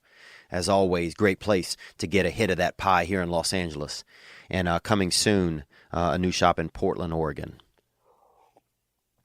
Yeah, man, I had a tough day. I know you don't want to hear about my tough day, so we'll hear about, we got some good follow-up calls. One of the topics that was brought up on the last episode was, do black men get nervous? And do black people get nervous, I guess. I haven't spent, black people to me have always been, seemed extremely confident. And so last time on the episode, we talked about that a little bit. And so we had some great calls that came in from you guys. So we're going to listen to some of that. What's going on in the news? The Louis C.K. stuff, I want to comment on it, but I don't know if I'm going to get to that today. If not, I'll make sure to follow up on it on the next week's episode. And also got to let some of the information come out and things that's going on. But it's a wild, man. It's a scary time. To be a man in a lot of places. And I don't know if it's like that in the rest of the country, but here in Los Angeles, it definitely feels that way. I'm on a lot of text chains where, men are scared that, if someone who doesn't like them comes out and says something, that it could damage their career, their future. Or also that if they did something, I haven't had any friends come to me and say, hey, Theo, I did this, and I'm scared it's going to come out. But I could imagine that that men who have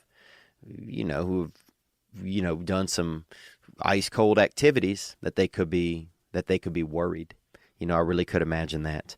I heard a crazy rumor today that someone's going to make accusations against James Franco, and that's going to be coming out next. I heard that today. Is that true? I don't know. There's a lot of rumors going around out here in Hollywood, but that's what I heard, that he has a movie coming out, and that before that, someone is going to drop a accusation in order to put him on the rocks. Now, that could be total fiction. I don't know. I'm just sharing stuff that I've heard, because it's scary. It's a scary time, even for dudes that aren't getting any. I'm sure there's dudes who have just been in their apartment for a decade, just J.O.ing to themselves, wondering if, maybe one night they accidentally shot a load out a window, and it might have, landed on a shoulder dropped on a woman who was going to get some groceries, or visiting, or putting some stuff in the recycling bin. But I think overall that it's change is always good. I think this kind of stuff is going to clear some of the air. And when I think about what some women have been through, sometimes that shit's got to be pretty dark, because every dude have nuts on him. And in a man's nuts is a little bit of fire. In a man's nuts is a little bit of fire. And sometimes that fire grows, and sometimes that fire waits. And that's wild to think of. It's part of the, what makes us, humanity and existence and the Big Bang and everything. It's part of what makes all that work, is that fire exists inside of a man's crotch and nuts. But it's half of the element, because you got to have the fire, and then you got to have something that will mate with the fire, the kindling. And scientifically, that's what that's the woman. It's like you have this dance between the fire and the kindling and then the flame creates, that spark and the kindling. But it's wild when you got a fella, some dudes running around out there, just a bunch of Luigis just slinging fireballs off into the distance, hoping it just lands on some random lady, passing by or laying out at a beach or just having a conversation. There's some wildness going on. It's the dark arts. That's what it is.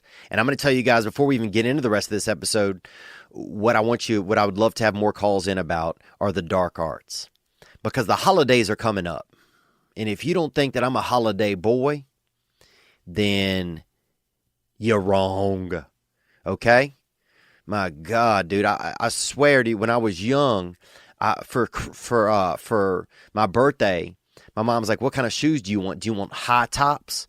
And I said, "No, I want those Christmas stockings. That's what I want." And she said, "You can't. Those aren't shoes." She goes, "Those are just for the gifts at Christmas." But for probably about 8 months, I wore Christmas stockings as my socks. Popping up out of my K-Swisses and popping up out of my BK Nights. And I loved Christmas so much that I wore Christmas stockings on my feet. And that's truly wild, when you really think about that activity. But it's good to be here with you guys, man. And I want you to call in if you've been, if you got an affliction of the dark arts. We had some good stories that came in this week about the dark arts. And the dark arts is if you've had an affliction, you caught up in the masturbation, or you've been caught up in the, getting into the seedy forces of dark nature, or when you feel that little thing just tickling at the when you feel the devil just licking the top of your spinal column, whatever action you then take, it could be anything. You could be taping razor blades to a Frisbee and throwing that thing into a, out towards a bunch of majorettes, out there dancing with their, flag team or whatever. Or you could be, drinking gasoline and then, urinating in somebody's car trunk and throw a match in there just to see if gas can make it through your body and see if you could fuck their trunk up. There's a lot of things you can be doing that are the dark arts. And I want you guys to share some stories because I want us to purge ourselves. I want us to get this out of our system because we're about to come into the holidays. We're about to come into a time of reflection, a time of gratitude, a time of thanks. And when we get there, I want us to be empty. I want us to be empty of the things, of these plagues that are within us. I really do. And I think we can do it, man. I think we can do it, dude. Man, my buddy had a cat that could eat Skittles. Can you believe that shit? My buddy had a cat that could eat Skittles when I was young. And I mean eat them. I just don't mean you could, kind of rustle one into it. I mean eat them. Eat them. So that's pretty wild. But yeah, we want to get those dark arts out. So this coming episode is going to be a little bit about those dark arts, the one for next week. But this week we had a lot of good calls, man, that came in, and we were talking about it. And the saddest thing, I didn't get any calls from any black listeners, and so we may not have any black listeners, and that's a little bit scary to me. So my goal in this next couple of days is to find some black friends and get them to call in and give a couple of 2 cents on how nervous do black people get, because to me, it seemed like black people never got nervous growing up, and more specifically, black men, because those are the people that I was around the most. I was in a group when I was young called NFL, and that was when I was in 5th and 6th grade, maybe 7th grade. And you can guess what the N stood for. I'm not allowed to say the word. Lil Wayne can say it, if they, throws any hints out the window. But I would notice that my friends did not get nervous. My friends within that group did not get nervous. We had the ears pierced and the Chicago White Sox hat. We wrote NFL on our shirts and on our necks with charcoal and with lipstick sometimes. Dark lipstick, because one of my friends' mother wore dark lipstick because she had moles on her lips and she tried to cover them up. But let's get into some calls, man. That was the topic, and I got some of you guys' thoughts, so here we go. Hey, what's up, Theo? This is Taylor from South Carolina. What's up, Taylor from South Carolina? I used to go to college of Charleston there, right there in Charleston, South Carolina, and I was a bouncer back in the day when I used to be on performance-enhancing drugs, and they apparently enhanced my performance so well that I was able to barely make minimum wage working the front door at an Irish bar. So this boy came in there one time with my brother's ID. He used a fake ID from Louisiana to get into this bar, and it happened to be my brother's, which is so bizarre because I barely even knew my brother very well at that time in my life. And then to see his picture pop up right in front of me, it was pretty wild, man. It was pretty... Anyway, onward. Let's hear some more. I'm living out in Hollywood now. Thought I'd throw my 2 cents in on this old black dudes getting nervous thing. Okay, thank you for calling. Let's hear more. And so I used to be a real big hater on Kanye. Oh, man, I thought you were going to say, so I used to be a black dude. I was going to be like, this is going to be good.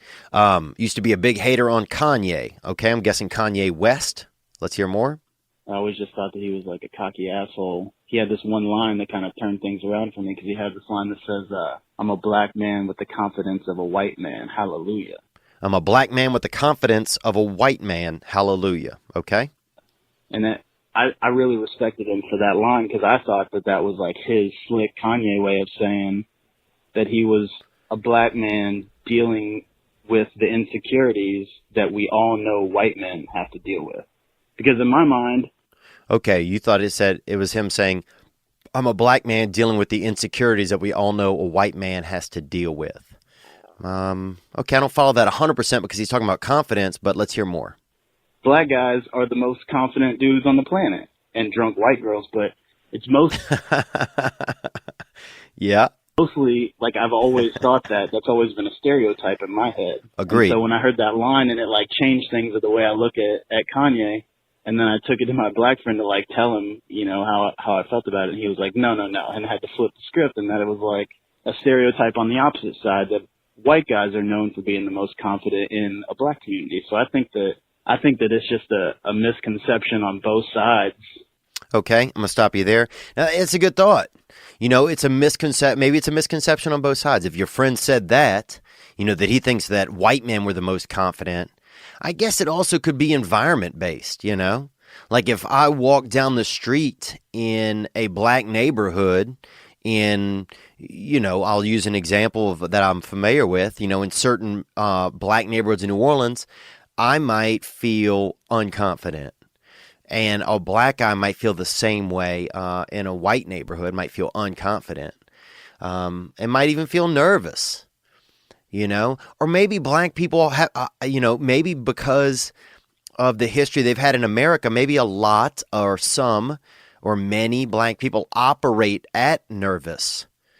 And that's just, and so we don't even notice it because it's so ingrained in the histories that they've had to live, you know, the environments that they've had to live in. I mean, that's an interesting, you know, an interesting thought that's just kind of flying into my brain. But I appreciate that call. Maybe it's a misconception on both sides. You know, maybe when black guys look at us, they think, man, those guys are so, you know, confident, because why wouldn't they be? You know, they, you know, I mean, going on to the white privilege thing, that, you know, that white guys are so confident and comfortable in this world because it's their world, you know, or this is that, you know, that's an old idea. I'm not saying that it's a white man's world, but, you know, that could be a perception. So I got to get some black friends to weigh in on this, but I appreciate that call. Let's hear another one right here. Here we go. Hey, what's up, Theo? Zach from Birmingham, Alabama. Hey, Zach, I'm coming to Birmingham next week, man. I'm coming to Huntsville, actually, you know, tomorrow, Thursday. I'll be there Thursday, so today when you hear this. Looking forward to seeing you in Huntsville this Saturday. Oh, nice. At the Stand Up Live there. Wanted to call in and just drop a line about your topic for black people getting nervous. I grew up as part of a 4-man posse, middle school and high school, 3 of those being black, 1 white, which was me. I was the taxi as well. Ironically, I was the only one with the car, but that was fine. Yeah, that white jelly bean. That's what they used to call me sometimes. Because, you know, when we had it in the NFL club, you know, everybody had some color, and then I was that white jelly bean, the one that, you know, doesn't really have a specific taste to it. What the fuck is the taste of white jelly beans anyway? That's some bullshit. Onward. I had one of my good buddies, Jeff. Grew up playing football with Jeff, middle school and high school. And in high school, he would get so nervous before games that after warm-ups, before we took the field, he would throw up every single game. Wow. So that's that's a real thing. That dude's vomiting. You know, because all vomit is whatever your feelings are trying to escape your body and using food as their mode of transportation.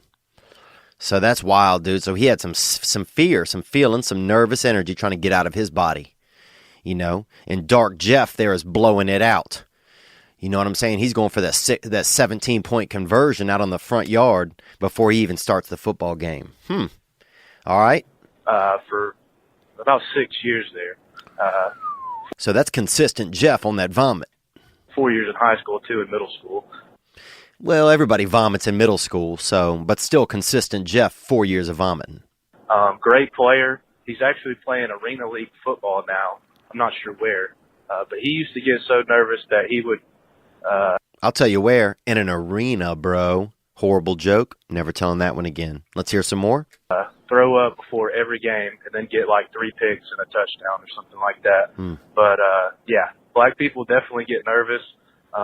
Maybe it's because, you know, they got such good skin and maybe we just can't see the frowny wrinkles in there, the nervous wrinkles there. I'm not sure. I know that.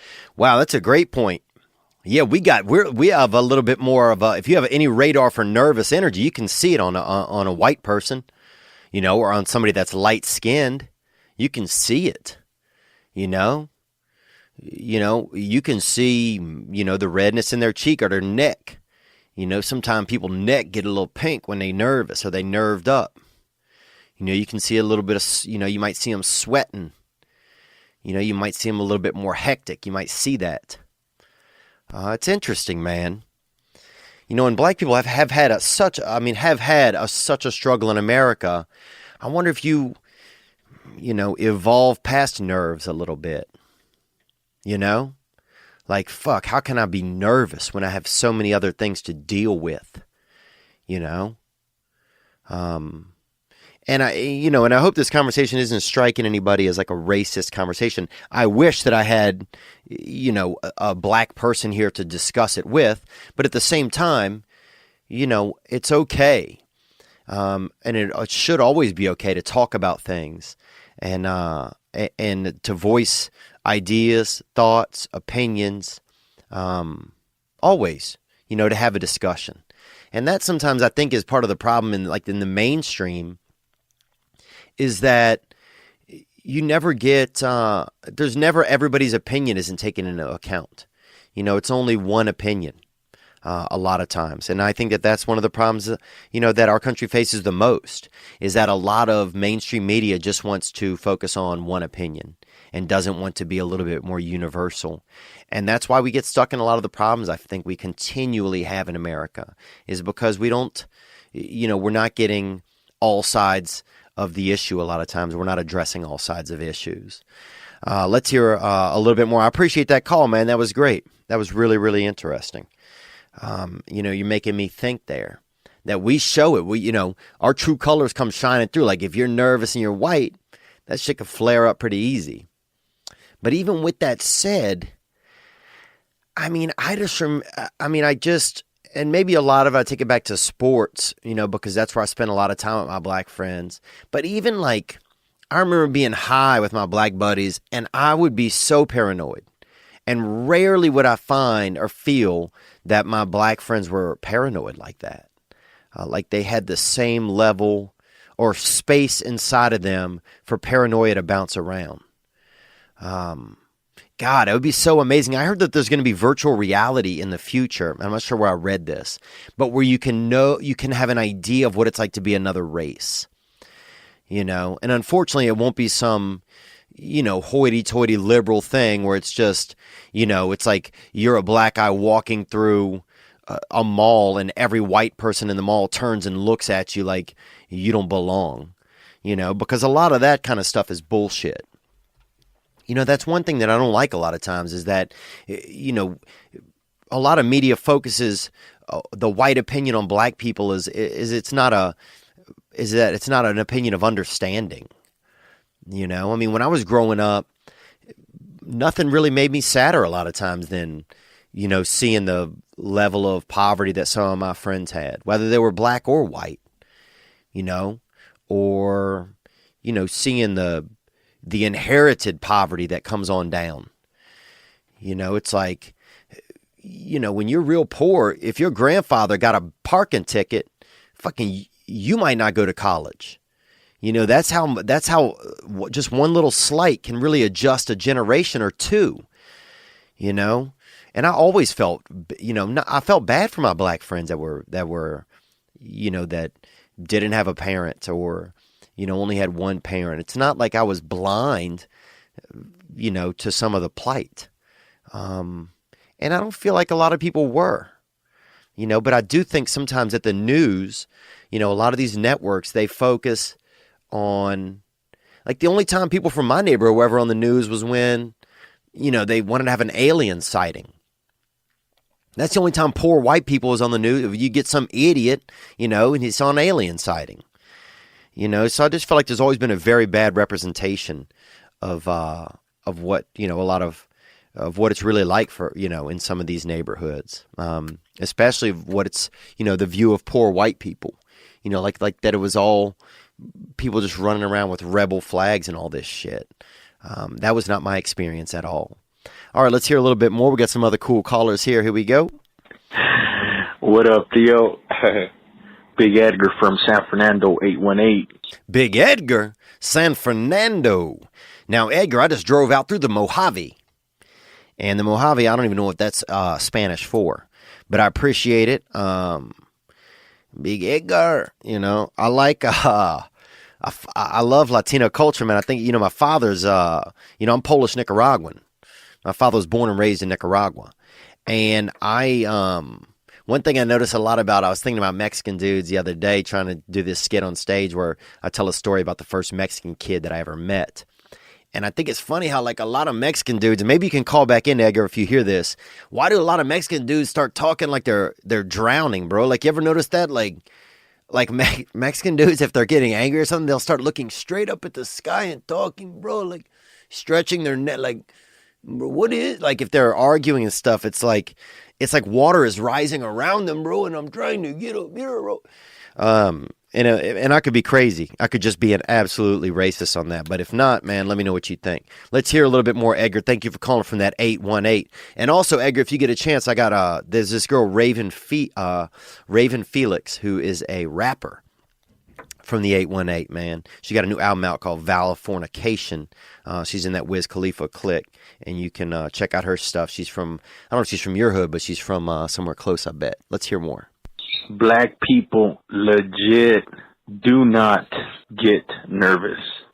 Okay, and now this is a Mexican guy telling us this, so we're getting at least a little bit closer on that diversity chain, you know? We're getting one link closer. Here we go. Thanks, Edgar. More? As a kid, man, paint the scene, paint this picture. 8, 9, 10 years old or so. Had a good friend named Steven, black gentleman. Whoa, okay. So you had a good friend named Stephen, black gentleman, but also I'm going to tell you this straight up, Edgar. I'm hearing some birds in the background, you know, and I know a bird sound when I've been around a bird sound, because a huge crow one time flew into the back of my father's Thunderbird and broke all the windows out with his beak. And I remember, I'll never forget that glass falling, that bird being violent. And my father was so old he couldn't turn his neck, and he thought it was a black man back there because I kept saying black, black. And he thought it was a black man in the back of the car, but that was a black bird, a raven. So I know a bird sound. Also, another time I went to Vietnam when I was a student. I went to Viet-frickin-Nam to, doing studies. And while I was there, right when I got there, I was there on a ship. I went there on a ship. And this is a true story. And right when I got there, we got off the ship and we told the taxi driver to take us. We wanted to go to a museum. But the taxi driver, first place they take you, prostitution place, hotel, hookers, stuff like that. So right when I got there, they took me to a hooker place, but I didn't know it was a hooker place. We walk in, it's a pet shop, birds everywhere. Birds, beautiful birds, tall birds, short birds, birds that are still growing. So you don't really know, how they're going to end up height-wise. But then behind you, next thing you know, this lady pop out, this beautiful lady, and I'm like, damn. Vietnam has some of the finest matches selling pets. You feel me? Well, she take us in the back. Next thing you know, me and two of my buddies are back there laying on beds, and the birds is just a front for prostitution, and they trying to give us all a little bit of beak, you know what I'm saying, and showing us their crotches and showing us their bee holes, and trying to get us to do sex, or offering sex.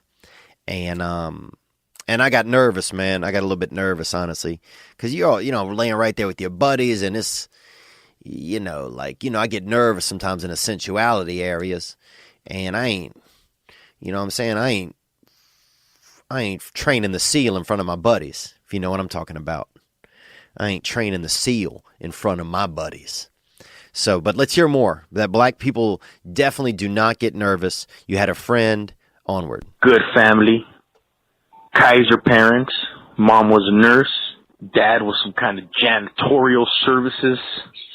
Okay, so you had a good friend whose mom was a nurse. He came from a good family. Onward. Up at the Kaiser. Very good, well-off family. And Kaiser's a hospital for those who don't know. Let's hear more. Always have the latest shit. I remember he had that pad you would connect to the Nintendo, and my fat ass would run, and you would have to jump and do the fucking hurdles. Anyway. Dude, I remember that thing. His older brother, Keith, green-eyed bandit, black gentleman, light-skinned gentleman. Ooh, light-skinned Keith. That counts. That counts. I did not know he robbed a bank, yo. He robbed a fucking bank. About 6 months, a year later, the house gets raided. Wow. Dude, I've always wanted to rob a bank, honestly. I think inside of a man, in that fire that's in your nuts, we was talking about in the beginning, in that spark, in that little bit of, in that nad spark, in that sack, in that sack, in that, that little spark, in that little tricity, in that tricity that's, chirping down in your nuts all the time, telling you to be a man, be a man, be a man, be a man. It's that last flicker of existence from the great beyond, from our forefathers, you know. It's that little whisper that's down in your wick. It's that little whisper in your wick. You know, I think in there, that thing also tells you to rob a bank sometimes. But let's hear more. So he did rob a bank. Long story short, Theo, I know we're limited. The house gets raided, helicopters, 10 units, the whole nine. He finally gives himself up after a couple of hours, comes out smoking a cigarette like a fucking G, hands down, you know, not even obeying command, nothing. Dogs barking, blah, blah. Helicopter, smoking a cigarette, putting his hands up, taking the cigarette out, putting it down, walking, and I remember looking at this from across the street like, what the fuck? Black people do not get nervous, my man. Wow. I mean, look, that's a first-hand account. First of all, one helicopter would make me nervous, you know? It definitely would piss me off if I'm trying to sleep, and I've had that happen many times here in Los Angeles. But that's for real. You heard him. Talking about that robber Keith, that bank robber. When brothers be bank robbering, they still don't be getting nervous. Man, that's wild. Set the cigarette down. Oh, you think I'm nervous? Street, hold my cigarette. Let's hear more. Hey, Theo, this is Derek from Washington State. Hey, Derek, Washington State, dude. Good place to be. You can open your mouth and clean water will just fall in it sometimes. Onward. Colin, yeah, I had a couple of black friends. Find that hard to believe in your neck of the woods, but let's hear more. I'm just joking, brother. Onward. When I was in the Army, and let me tell you, when we were in Afghanistan, I saw a couple of nervous black guys, and they were fucking nervous as hell. Well, I appreciate that, man. Hey, thank you for your service, dude. I think people that serve in the military should be able, that their vote should count for 1 1/4 votes. That's just a thought of mine. You know, people can think whatever they want about their own thoughts. You know, if you don't think that their vote should count for 1 1/4 votes, that's fine. I'm okay with if you don't think that. But thank you for your service, dude. I appreciate it. Braver man than I. Yeah, there you go. Well, and that's frontline stuff. And you're talking about Afghanistan. You're talking about being in a real place where there is real, you know, that's a unique fear that we can't replicate. You know, I can't replicate that fear on Halloween. You know, that's not a fear that we can replicate easily. You know, by letting a mouse, sharpening up a mouse's teeth and letting him loose. You know, at the cotillion, or letting him loose at the, at grandma's house. You know, that's not something we can easily replicate. You know, creating a war environment, creating a defending America environment, being in a foreign land environment. So then that makes me think there's certain environments where it doesn't matter, race, ethnicity, culture. I think culture could play more of a part though, because when I think about the black dudes that I grew up with, I would not think they got nervous. When I think about some of the black dudes I see now, you know, definitely seem a little bit more nervy. You know, more chill, like you know, a lot of just mixed black dudes, a lot of, more nerves, dude. And maybe that comes with just some of these, some black people being able to be raised in places where they have less, they're not under the affliction of constant anxiety because of their race. That could be it. Or, black kids growing up in, statistically better homes and stuff like that, or having more opportunity. Maybe that's not that, maybe they're not so maybe there's not like a defense going on. I don't know. I mean, I'm brainstorming here, but I appreciate that call and thank you again for your service. Let's hear more. We got a couple more.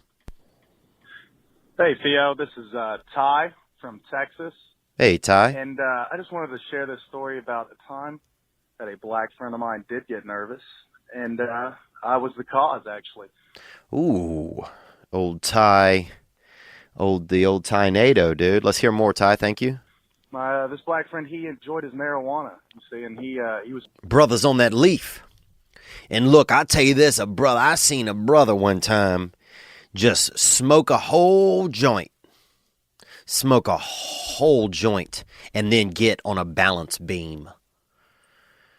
And I don't even know if I know a white man who could do that. Let's hear some more. I was smoking a little bit one time. I was hanging out with him, and we were watching TV. And I stood up to go grab a drink out of the kitchen, and on my way midway, I stopped because something interesting had happened on the TV. And then I was just standing there in the middle of the room. Well, he looked up at me, and he goes, "Hey, man, what you doing?" I was like, "What?" He goes, "What are you doing over there? Making me nervous." I was like, "Why am I making you nervous, man? I'm just going to get a drink out of the kitchen." He goes, "I don't know, man. When white people stand up like that, that's how shootings and shit start happening."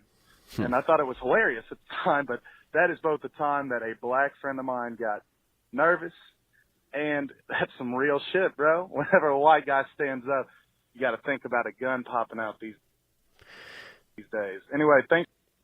Yeah, well, I appreciate that, man. I don't know if I don't know if when a white guy sends you, if you have a gun popping out these days, I don't know. The last line, it was some, sure. I mean, I think, everybody got guns.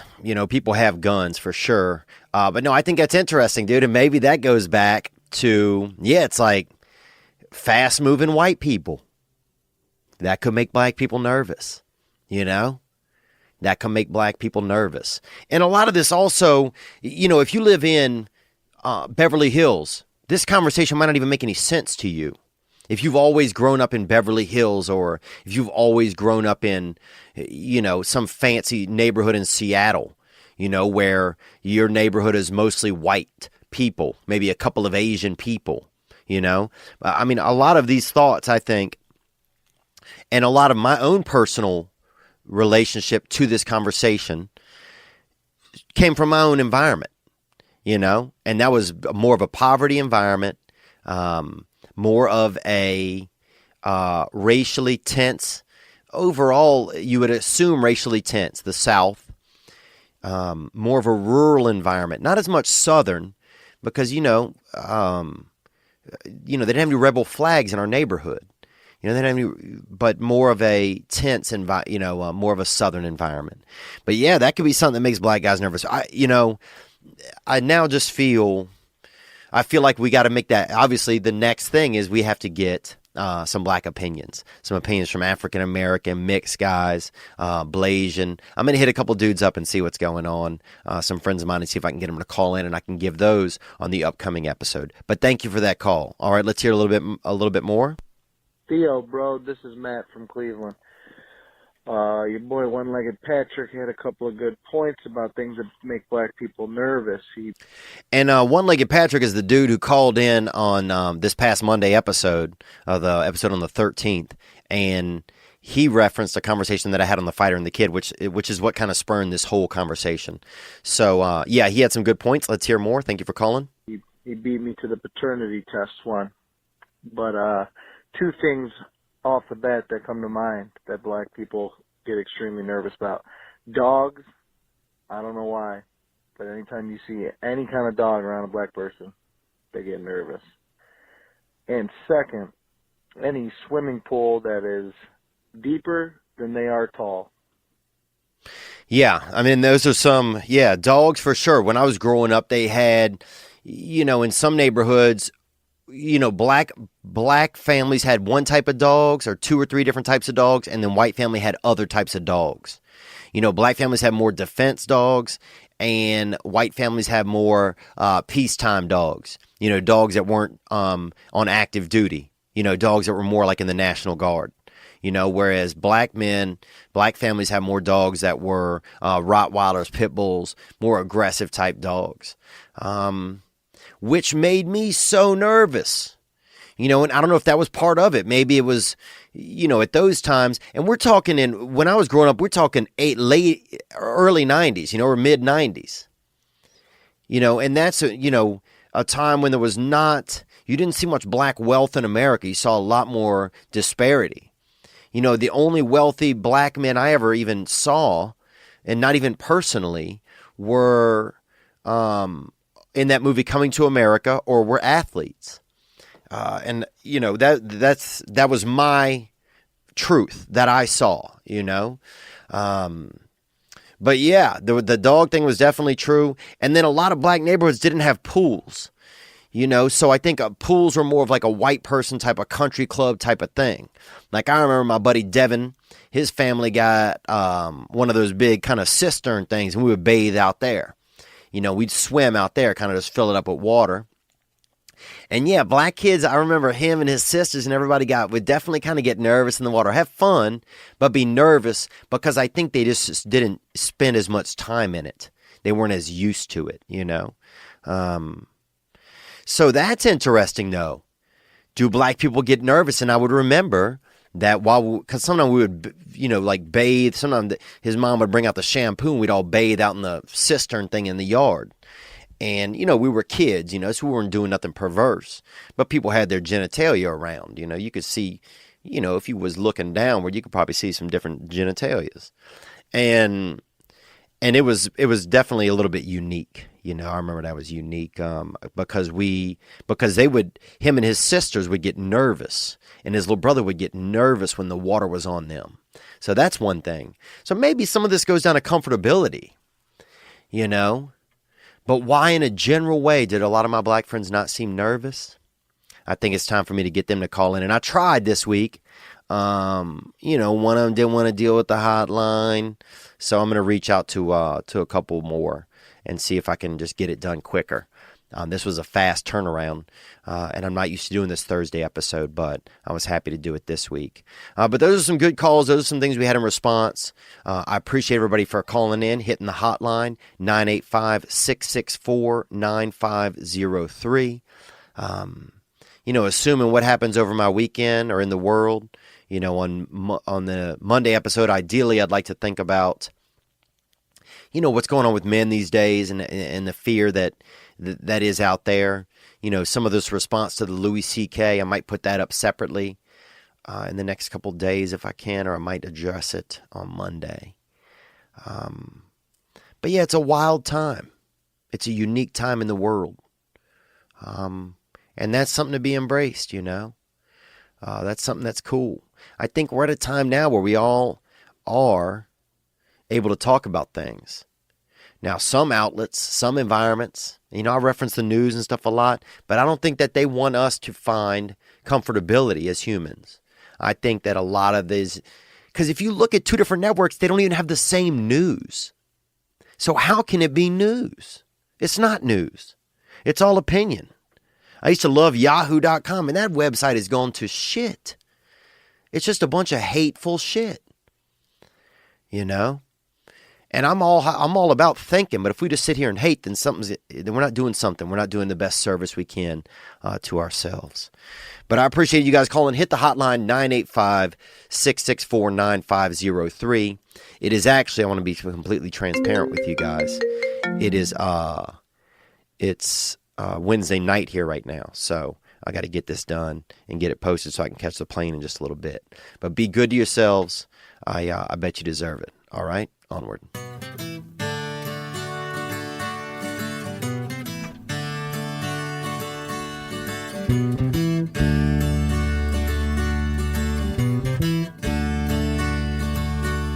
Celebrate living, celebrate misery.